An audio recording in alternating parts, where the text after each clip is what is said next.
deputado pastor Marco Feliciano se pronunciou durante a audiência pública na Câmara dos Deputados, que tratava sobre os inquéritos políticos conduzidos pelo ministro Alexandre de Moraes no Supremo Tribunal Federal.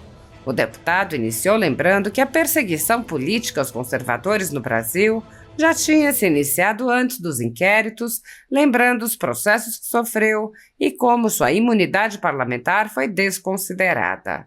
O deputado lembrou que foi condenado por reproduzir uma nota da velha imprensa nas redes sociais e comentou: por uma nota que eu fiz no Twitter, por uma nota que eu peguei da imprensa, eu apenas a reproduzi e fui condenado. Vivemos num estado de exceção. Feliciano apontou: o Estado brasileiro está aparelhado e só não vê quem não quer. Pastor Marco Feliciano ponderou: a esquerda criou a ciência política, a direita não. Nós não temos direita no Brasil. Nós temos direitistas, nós temos alguns pensadores de direita. Nós não temos uma ciência, nós não temos intelectuais que nos ensinem ou que nos agrupem. Nós não temos uma universidade de pensamento de direita no país. Nós não temos uma direita plena no Brasil e precisaríamos ter. O deputado alertou: a livre manifestação do pensamento não funciona para nós que temos um pensamento conservador. É muito perigoso ter um pensamento conservador no Brasil hoje e principalmente se você verbalizá-lo, porque aí você é punido. Eu entendo que o problema não é o que se fala, é quem fala. Feliciano lembrou que foi processado e perseguido por falas da tribuna e apontou: isso não é a democracia. Philpott dizia que o preço da liberdade é a eterna vigilância. Hoje eu traduziria diferente. O preço da liberdade é a democracia. E qual é a democracia? A democracia plena na liberdade é o parlamento. Portanto, o preço da liberdade é a manutenção do parlamento, não importa o quanto ele custe. Feliciano ponderou: eu sei que as pessoas fizeram tanta acusação contra o parlamento, que a população tem raiva de nós. Por isso, um dos 3 poderes foi diminuído. Montesquieu fala sobre a plena democracia na tripartição de poderes e explica que essa tripartição de poderes tem que ser feita por pessoas ou por lideranças que trabalhem de forma não unânime, mas de forma coletiva e de maneira ordeira. Ou seja, só há plenitude de democracia se os 3 poderes forem harmônicos e independentes. Mas quando um dos poderes vai perdendo a legitimidade, começa a ficar acanhado, começa a ficar ajoelhado, porque os outros 2 poderes o atacam, esse poder perde poder, e a população vê isso. O deputado lembrou que a Constituição prevê a imunidade parlamentar e que o próprio ex-ministro Celso de Mello, ex-presidente do STF, chegou a afirmar que a imunidade parlamentar é absoluta. Feliciano disse: o parlamentar é parlamentar onde quer que ele esteja, mas a minha posição de poder falar quaisquer palavras me foi arrancada, porque tudo foi relativizado. Feliciano lembrou ataques que sofreu e como não houve qualquer possibilidade de defesa ou reparação. Ele disse: quando eu fui tentar processar, sabe o que falaram? Liberdade de expressão, do lado de lá. Desses processos que eu fiz contra as pessoas, voltaram 4 contra mim. Sendo a vítima, agora eu me tornei o réu e fui punido. Este é o nosso país, um país esquisito, um país estranho. Como eu disse, o problema não é o que se fala, mas sim quem fala. Tratando dos inquéritos políticos do ministro Alexandre de Moraes, Feliciano apontou: nenhum ser humano sozinho tem tanto poder assim. Tem alguém por trás, tem um sistema. Ele lembrou que a esquerda não se preocupa com as consequências do totalitarismo que vem implantando porque sabe que já é organizada e disse: fica aqui um recado a todos aqueles que hoje se julgam de direita. Estudem. Feliciano relatou como conheceu o filósofo Olavo de Carvalho e relembrou: O Olavo dizia que não se muda um país com um único mandato. Ele já falava lá atrás, o velho profeta, que são no mínimo 3 mandatos. Uma vez eu o questionei por quê. Ele disse, porque se você não mudar o STF, você está engessado pela esquerda, porque a esquerda encontrou atalhos indo até eles. Não precisa hoje o parlamento votar nada, porque basta se judicializar qualquer coisa e cria-se uma jurisprudência. Nós temos aí vários artigos da Constituição rasgados. Ao concluir, o deputado relatou que visitou os Estados Unidos e viu que qualquer manifestação, mesmo defendendo coisas abjetas, é respeitada. Ele disse, olhem o que é uma nação que tem uma democracia pujante. Eu posso não concordar com aquilo que você diz, mas eu te darei o direito de dizer. Eu perguntei sobre isso a um amigo e ele falou, isto aqui é a nossa segurança. Se nós infringirmos a lei vai nos punir, mas ninguém nos impede de falar nada. Feliciano explicou que os inquéritos do ministro Alexandre de Moraes têm a função de causar medo. Ele disse, por causa desse inquérito das fake news, por causa do que aconteceu no 8 de janeiro, as pessoas não têm coragem mais de irem às ruas para se manifestar, as pessoas não têm coragem mais de expressar aquilo que pensam. A liberdade e a propriedade privada há muito tempo já não são mais direitos fundamentais garantidos no Brasil, em consequência do ativismo judicial de alguns membros do judiciário. A renda da Folha Política e de outros sites e canais conservadores está sendo confiscada a mando do ministro Luiz Felipe Salomão, ex-corregedor do Tribunal Superior Eleitoral, com apoio e respaldo dos ministros do STF Luiz Roberto Barroso, Alexandre de Moraes e Edson Fachin. O confisco da renda atinge todos os vídeos produzidos pelo jornal, independente de tema, data ou qualquer outro fator. Toda a renda de mais de 20 meses do nosso trabalho vem sendo retida sem qualquer previsão legal. Se você apoia o trabalho da Folha Política e pode nos ajudar a manter o jornal, doe qualquer valor à empresa Raposo Fernandes, utilizando o QR Code que está visível na tela ou o código ajude@folhapolitica.org. Caso prefira, há a opção de transferência bancária para a conta da empresa Raposo Fernandes, disponível na descrição deste vídeo e no comentário fixado no topo. Com a sua ajuda, a Folha Política poderá se manter firme e continuar o seu trabalho. Pix ajude@folhapolitica.org. Assista. Quanto tempo eu tenho? Quanto tempo o senhor quiser. Muito obrigado, presidente. Eu fiz até um pedido aí para falar pela liderança, mas a bondade de Vossa Excelência me deixa emocionado aqui. Finalmente vou poder falar. Apesar de falar aqui com medo, amedrontado, isso é uma vergonha para um parlamentar. Principalmente para um parlamentar veterano na casa. Quando eu cheguei aqui, minha barba não era branca ainda. 4º mandato. E no 4º mandato, pasmem, eu fui denunciado, processado e condenado por fake news.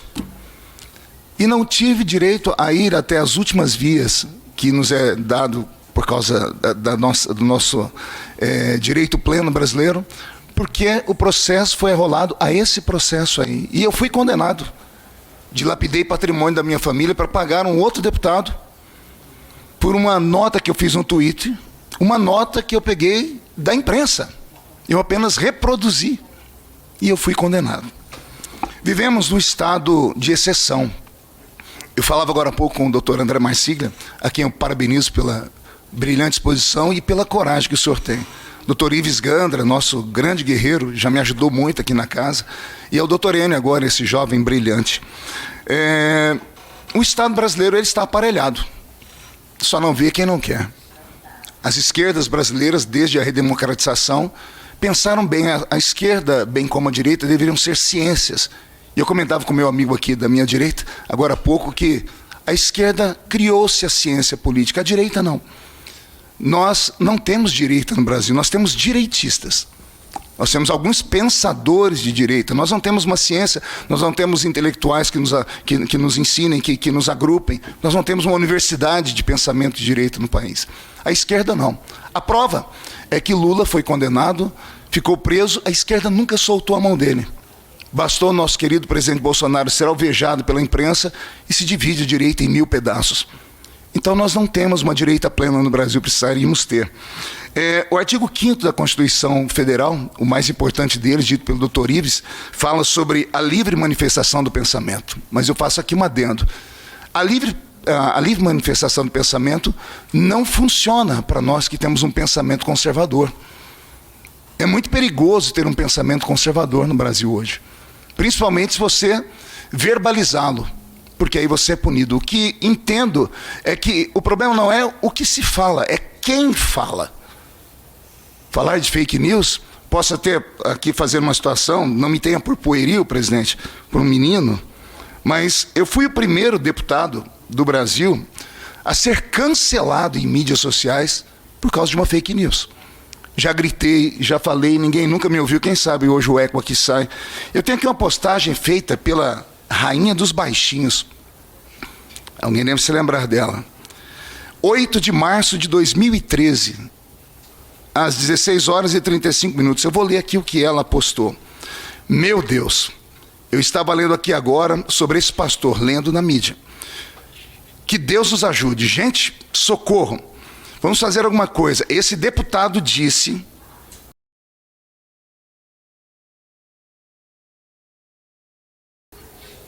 E ela fez um adendo. Existem crianças...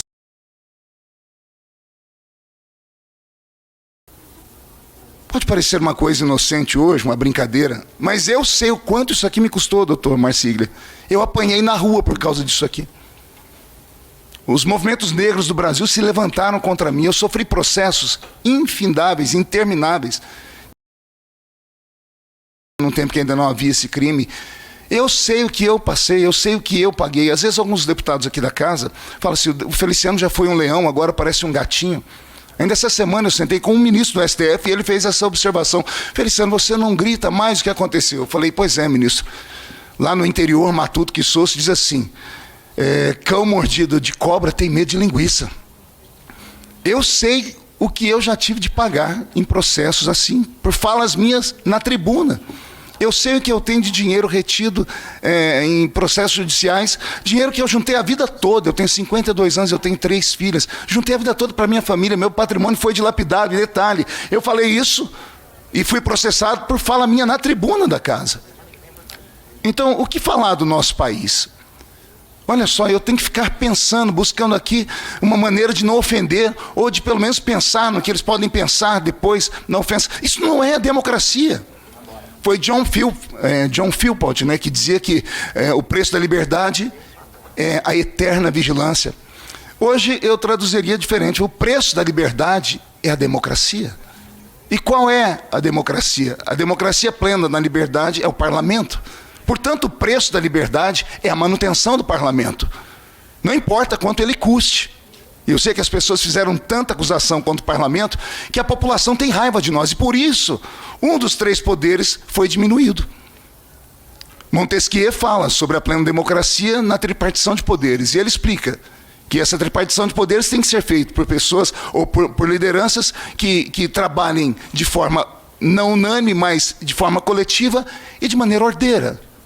Ou seja, só há plenitude de democracia se os 3 poderes forem harmônicos e independentes. Mas quando um dos poderes vai perdendo a legitimidade, quando um dos poderes começa a ficar acanhado, começa a ficar ajoelhado, porque os outros 2 poderes o atacam, esse poder perde poder, e aí a população vê isso. Nós parlamentares, antigamente usar esse botão aqui era um orgulho tão grande.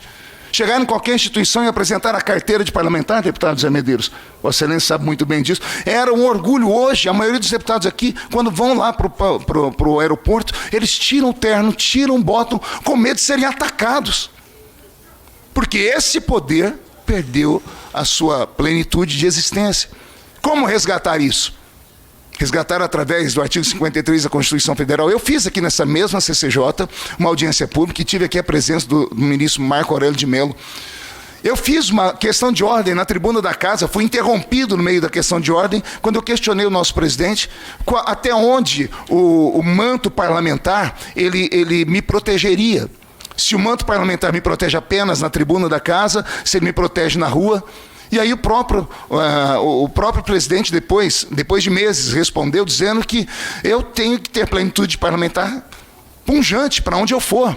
O ministro Celso de Mello escreveu sobre isso. O parlamentar é parlamentar onde quer que ele esteja.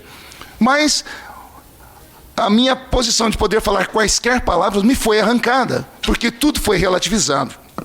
Então, o que eu vejo, já encerrando, senhora presidente, é que vivemos num país de um conto de fadas. Nós vivemos no mundo de Bob. Eu vejo ainda alguns guerreiros, como vocês estão aqui, Bia Kiss, que está aqui do meu lado, mas parece que às vezes nós estamos enxugando gelo, né? A gente vai indo numa correnteza, daqui a pouco nos levam de volta para trás. Eu estou aqui há 4 mandatos. Eu já disse, fui o primeiro deputado a ter um enfrentamento com a esquerda tete a tete. Me custou caro. Caro, com um preço que não tem aqui como ser falado. Tive que expor a minha família, expor meu pai, que é negro, porque foi acusado de racismo. Tive que expor a minha mãe, uma senhora negra que não sabe ler nem escrever.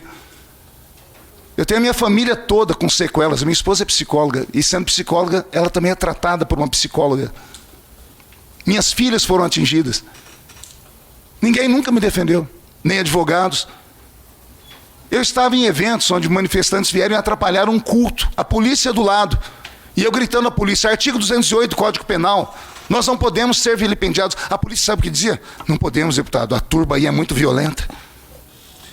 Se a gente for, eles vão partir para cima da gente.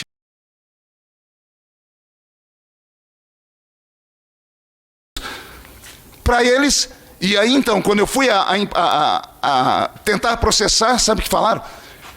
Liberdade de expressão, do lado de lá. Desses processos que eu fiz contra as pessoas, voltaram 4 contra mim. Eu a vítima, e agora eu me tornei o réu, e fui punido. Então, esse é o nosso país, um país esquisito, um país estranho. E como eu disse, o problema não é o que se fala, mas sim quem fala. Eu agradeço aqui a nossa ministra, quem sabe estou profetizando aí, a nossa deputada Júlia Zanata, pela... Como? Do STF, que quem sabe, vamos crer, eu creio em milagres ainda, né? Sou um cristão convicto. Então eu acredito, doutor André Marsiglia, que esse inquérito do fim do mundo, como disse o nosso ministro Marco Aurélio de Mello, eu espero muito que ele tenha um fim, mas eu não consigo ver hoje uma luz no fim do túnel. E as pessoas sempre falam, né, de uma pessoa, do ministro que teve a imagem dele várias vezes mostrada, e eu sempre fico imaginando, eu penso muito, não pode ser um homem sozinho. Nenhum ser humano sozinho tem tanto poder assim. Tem alguém por trás, tem um sistema. Eu não sei quem é esse sistema, mas se alguém conhece esse sistema, por favor, converse com ele. Porque uma injustiça feita a um hoje pode ser feita a você amanhã. Hoje somos nós, a oposição que estamos aqui. Amanhã poderemos ser governo e quem hoje é oposição pode sofrer a mesma coisa. Ah, já sei. O outro pessoal do outro lado sabe que eles são organizados e nós não somos. Sabe que eles sabem falar bem e a maioria de nós tem apenas o fígado e a coragem, a vontade, mas não nos preparamos intelectualmente para isso. Então fica aqui um recado a todos aqueles que hoje se julgam de direita: estudem. A minha orelha foi puxada por Olavo de Carvalho. Eu na Comissão de Direitos Humanos e todo mundo falando, tem um velho na internet acabando com você. E eu fui ver quem era o velho, mas ele o Olavo, meu Deus do céu, ele vinha com os 2 pés no peito da gente. E ele chamava por palavrões. E eu falei, mas que velho atrevido. Na primeira vez que eu vi o vídeo, eu falei, deixa eu ver de novo. Na terceira vez que eu vi o vídeo, eu falei assim, esse velho tem toda a razão. Fui até o estado da Virgínia, sentei com ele e disse, seja meu professor, eu tenho humildade para aprender. Bia Kicis ficava aqui pelos corredores antes de ser deputada. Na Comissão de Direitos Humanos, ela me auxiliava e eu dizia, Bia, me ensine o que eu não sei. Lembra disso, Bia? Nunca tive dificuldade em aprender. Mas aqueles que não querem aprender, não podem fazer a diferença. Então, precisamos de mais. Olavo dizia que não se muda um país com um único mandato. Ele já falava lá atrás, o velho profeta, são no mínimo 3 mandatos. Uma vez eu questionei porque ele disse que se você não mudar o STF, você está engessado pela esquerda, porque a esquerda encontrou atalhos indo até eles. Não precisa hoje do parlamento votar nada, que basta se judicializar qualquer coisa, cria-se uma jurisprudência. Nós temos aí vários artigos da Constituição rasgados. E por aí afora. Então eu deixo aqui esse desabafo, peço perdão porque eu não tenho uma linguagem acadêmica. Agradeço aqui ao Dr. André Marcília, que me presenteou com um livro, Censura por Toda Parte. Vou ler ele hoje ainda dentro do avião, até chegar em São Paulo, creio que já terei lido ele inteiro. E peço ao senhor autorização para divulgar o livro nas minhas mídias sociais. Muito obrigado, é o que eu tinha a dizer. Parabéns, Júlia Zanatta. Precisamos de liberdade, fake news. Deixa eu só terminar com um último pensamento aqui. Eu estava nos Estados Unidos da América semana passada, viajando por lá. Eu vi coisas que eu fiquei horrorizado. Eu vi fotos de 2 marchas que eu quase perdi o fôlego. Nos Estados Unidos existe a marcha dos nazistas. Existe a marcha da... Eles são escoltados por policiais, o povo xinga, o povo grita. É uma excrescência. Para mim, isso é impossível, tinha que ser abolido. Mas olha o que é uma nação que tem uma democracia pujante. Posso não concordar com aquilo que você diz, mas eu te darei o direito de dizer. Eu perguntei a um amigo, falou, isso aqui é a nossa segurança. Se nós infringirmos a lei vai nos punir, mas ninguém nos impede de falar nada. O inquérito das fake news, ele tem o mesmo efeito na mente das pessoas do que um ataque. O ataque ele tem aquela força da crueldade para isso. A pessoa que viu aquilo, ela fica com medo para sempre. Por causa desse inquérito das fake news, por causa do que aconteceu no 8 de janeiro, as pessoas não têm coragem de ir para a rua mais se manifestar, e as pessoas não têm coragem mais de expressar aquilo que pensam. Que Deus tenha misericórdia do nosso país. Muito obrigado, senhor presidente.